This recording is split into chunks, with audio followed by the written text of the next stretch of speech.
Hello and welcome back to Hot Topics in Hypnotherapy. If you're just joining us, we have David John Oates in the studio today, and we're talking about reverse speech technology. And the concept is that as we're speaking forwards and communicating verbally, our subconscious is communicating in reverse and communicating our feelings and like a running commentary on what we're saying.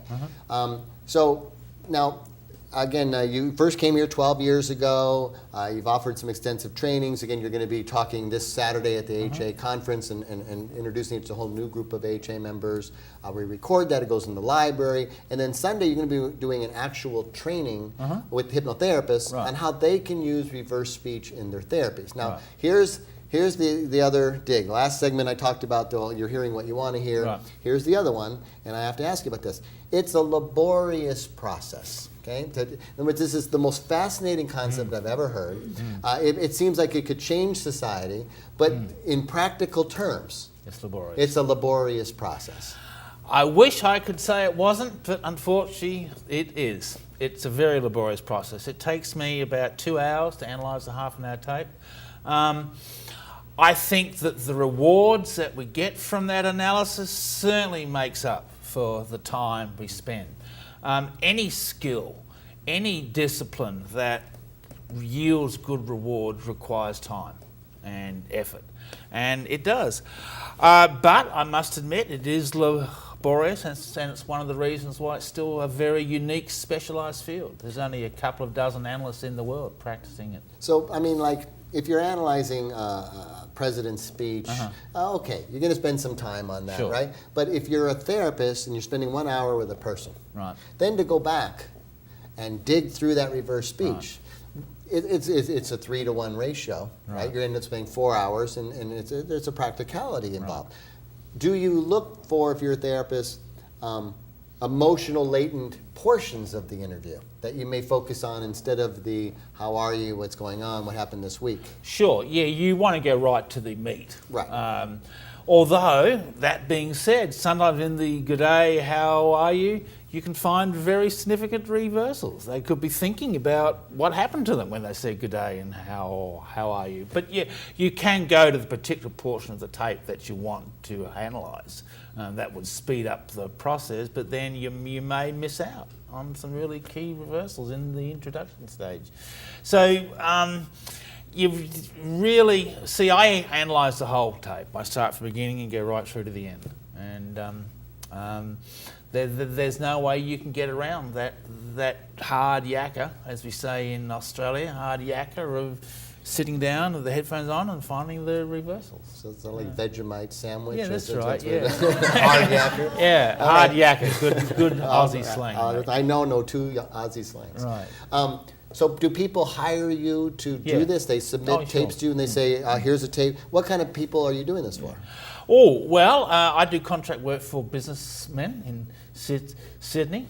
Before they're about to make an important business decision, they will ring me and talk about it on tape, and we'll analyse that. And are they using it for advantages? Are they taping the negotiations? Oh, sure. And then the guy says, I can't go any higher than $100,000, and then the reverse go, I hope he doesn't ask me for $150,000, but I'll pay it. You know, right. Did you get that? That's the type of thing you can get, indeed. You know, I remember a case just recently. A man was thinking about opening up his business in America, and he talked on tape about whether it would be a good idea or not, and we had a reversal that said, start off with it, it will be profit.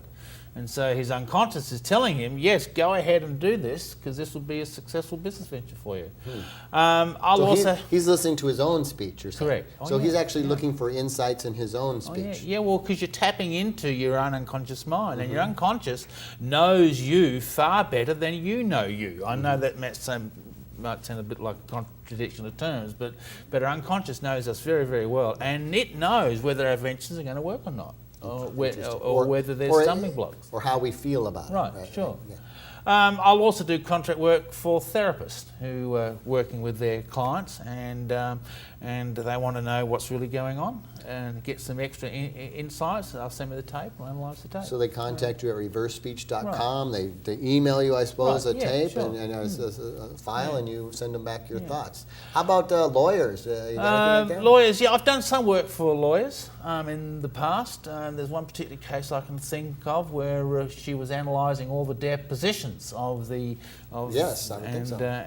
finding extra information. And I remember one case I worked on, reversal, said the papers are in the attic.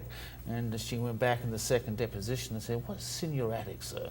And, so there's no, I mean, obviously, there's no like privacy issues. I mean, no one could claim, well, my reverse speech is private. You had no right to listen to it in reverse. Well, that raises some interesting legal questions in the future as reverse speech technology gets known more. Right. There are all sorts of questions, like should Miranda rights now say anything you say forwards and backwards can be used against you? Okay, very good. Right. Now, I got to share this one with you. So you came the first time, and I was excited and I was fascinated, and then you left, and I was, just all excited, and I was telling some of my staff people about it, and I had a guy go, "I don't know, I think you're here," and I go, "Let's try it," right? I had one of the little tape recorders, that you were hawking back then, and I said, we had a drawer full of cassette tapes of instructors. I said, randomly grab a tape and let's try it. So he grabs his tape, and it was an old workshop, and I looked at it, and the instructor, who is no longer with us, but she had been with us for a while, and she was going through a divorce, kind of a nasty thing, or separation. But anyway, I stuck it in, and it's like a Saturday morning workshop, and she says on the thing, forwards, "Hey everyone, thanks for coming out on a Saturday morning. I'm sure we all have better things to do on a Saturday morning than be here learning stuff, but I'm glad you're here," right? Then we reversed it, and it says, "I want penis." And I was like, "What?" And we played it over and over, and it was clear as a bell. "I want penis." And then knowing that her and her husband weren't getting along, I was like, "Oh my God, this is so great. I love reverse speech." And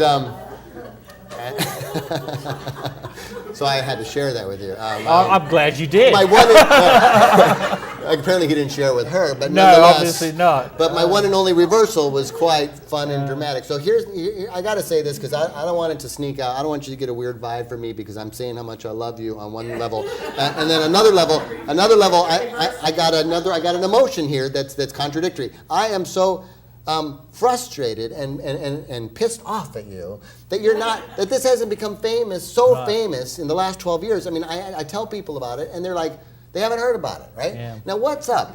12 years you haven't broken out yet? I mean, George, I wish I had the answer to that question. You know what? Reverse that. I want to know what he's really saying. Right? I don't know. I travel around. I do my lectures. I do my workshops. I do my TV This is all you do. I do my radio shows. I mean, I don't know what else I can do. I'm spreading the word in as much as I can. I just came back from England last year doing a lecture tour in England. Look, the problem is you hit the nail on the head in an earlier question you asked me. The problem is the laborious nature of finding the reversals. But if you find them for people, we don't need them to do it. We just need them to know that it exists. And I'm thinking, there's a therapist level. And by the way, one of our director, Lee, he told me he went to your advanced training last time, and he said, make sure to ask him about the metaphors, that people talk in metaphors, and then when that's revealed to the therapist, he can then, especially hypnotherapists, they can use those metaphors. Oh, sure. What do you mean by metaphors? Well, the unconscious mind speaks a lot in pictures and images. We call them metaphor, using words like wolf, Lancelot, goddess, Garden of Eden. You're tapping into a common universal collective unconscious, which Carl Jung talked a lot about the metaphorical nature of the unconscious. You think about how we dream in pictures and images. The unconscious thinks in pictures. Someone who's suffering from motivation issues may use reversal. Says, "I have a sick wolf." In reverse speech, wolf is a common metaphor for our motivation to be strong and forthright. I've developed the whole hypnosis technique where I work with the unconscious metaphors. Someone who has a sick wolf, I'll put them in a light hypnotic trance and I'll ask them to picture a wolf. Invariably, they'll picture the wolf the way the reversal said it would. They might see it as being sick. I'll tell them to heal the wolf. We might take them to a creek where the wolf can drink. We might take the wolf hunting where it can catch some food. But as I'm working with the metaphors in the unconscious, we're actually changing the behaviour that these metaphors represent. A sick wolf represents low emotion. You make the wolf well, and low motivation. Make the wolf well, and the motivation improves. I mean, you know about the power of visualization working with hypnosis. Right. One of the great things about reverse speech is that it gives us the actual pictures that the unconscious is using. Right. So you're not sort of giving a generic visualization, guided visualization journey. You're tailor-making the journey to the metaphors of the unconscious. Which we do in dream therapy as Right, well. We would look right. at the dreams and look at Right. the images and all of that. So when you're training a therapist, what are you training them to do then? Oh, well, there's several things. For a start, we're training them, first of all, to step out of their own belief systems and operate and analyse the tape independently. The first stage of the program is how to find the reversals. That's headphones on, running the tapes backwards. You're looking for shifts in tonalities. Genuine reversals have a very sing-song melodic tone to them. And so I'm training the students to watch for that melodic sing-song tone. The training also teaches students how to conduct conversations to elicit specific reversals. Like I said earlier, reversals occur a lot when rapport is high. So we teach students basic NLP techniques, how to create rapport and maintain rapport. In the second year of the training, I'll teach the hypnosis. It's a unique technique I've developed called metaphor restructuring. I teach students how to read the transcripts and find the metaphors that they're running, what behaviour that metaphor is associated with. We then map out an entire metaphoric journey, taking clients through the metaphors of the unconscious. So that takes me a few months how to train the clients up to do that. So it's a two-stage process. The first stage is telling the students how to find the reversals, how to interpret them, how to conduct conversations so the specific reversals will occur. And the second stage is how to work with them and how to change the unconscious and rewrite human behaviour with your knowledge of reverse speech metaphor. So the metaphors are very, very powerful. It really is the key behind what creates us and makes us and organises our behaviour. Cool. Now, when someone sneezes, there's no reverse in that, is there? Oh, there might be. Where they cough, like I tell you what, I found reversals in laughter that says this is funny. So, okay. Reversals and laughter. Yeah. Great. Well, you know what? We're going to come back. We'll take one more short break. Okay. When we come back, I have one last proposal for you on our next segment. Please Okay. stay tuned for more reverse speech technology with David John Oates.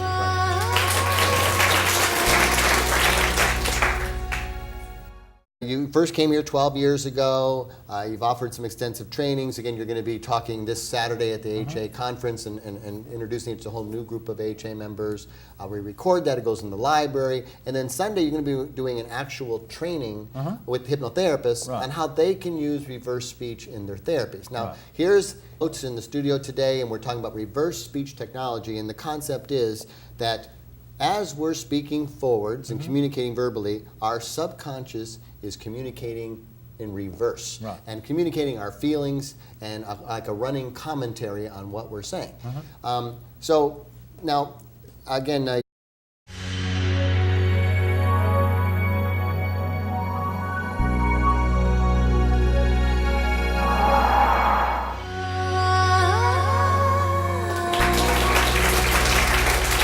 hello and welcome back to Hot Topics in Hypnotherapy. If you're just joining us, we have David John Oates. I wish I could say it wasn't, but unfortunately it is. It's a very laborious process. It takes me about 2 hours to analyse a half-an-hour tape.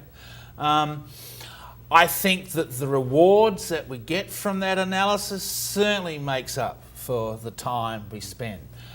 Any skill, Here's the other dig. Last segment I talked about, you're hearing what you want to hear. Right. Here's the other one, and I have to ask you about this. It's a laborious process. Okay? In other words, this is the most fascinating concept I've ever heard.